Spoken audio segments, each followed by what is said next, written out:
আসসালামু আলাইকুম। এটিএন বাংলার সংবাদে সবাইকে স্বাগত জানাচ্ছি। আফরোজ আক্তার কামাল।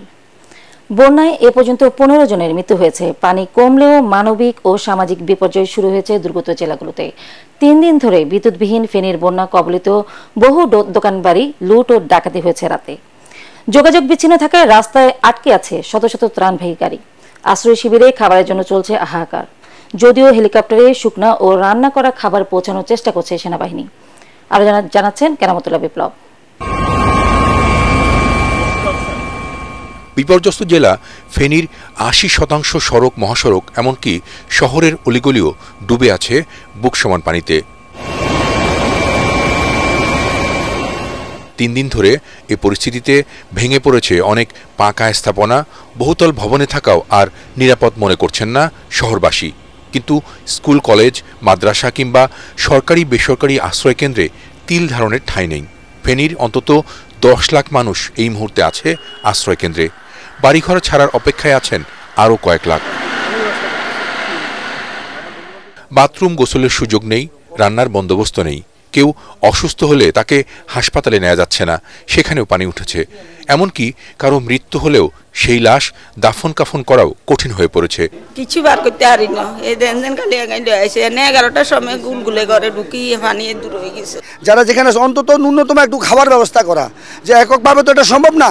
এবং আমি আপনাদের মাধ্যমে পাশাপাশি ধনাঢ্য ব্যক্তির কাছে আহ্বান জানাচ্ছি যে আপনারা সবাই প্রত্যেক পাশে এগিয়ে আসুন। জেলা প্রশাসন বা উপজেলা প্রশাসন এখনো কোনো সহযোগিতা বা কোনো যোগাযোগ পায় নাই।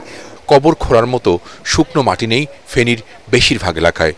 আশ্রয়কেন্দ্রগুলোতে খাবারের জন্য কাঁদছে শিশুরা, অসুস্থ হয়ে পড়ছেন বৃদ্ধরা। এ যেন এক মহা বিপর্যয় নেমে এসেছে, যা এর আগে আর কখনো দেখেননি ফেনীবাসী। আমার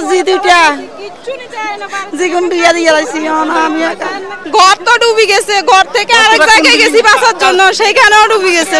ত্রাণ সহায়তা আর সেবা নিয়ে সারা দেশ থেকে হাজারো মানুষ ছুটছেন ফেনীর দিকে।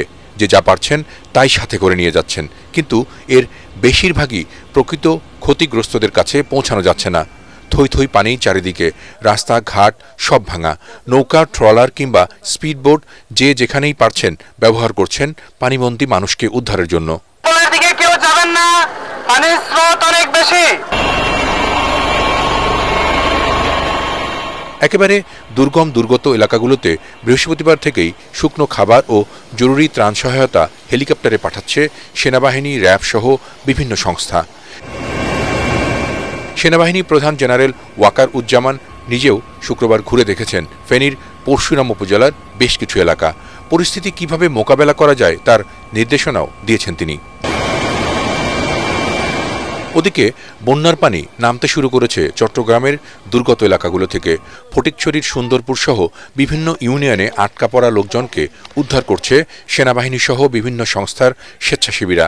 অন্তত 50,000 মানুষ পানিবন্দী হয়ে আছে বাসাবাড়ির ছাদ ও চালে। মনু নদীর পানি কিছুটা কমলেও মৌলভীবাজারের কুলাউড়া, জুরি, কমলগঞ্জ, রাজনগর ও সদর উপজেলার বেশ কয়েকটি ইউনিয়নে 3 লাখেরও বেশি মানুষ রয়েছে পানিবন্দী।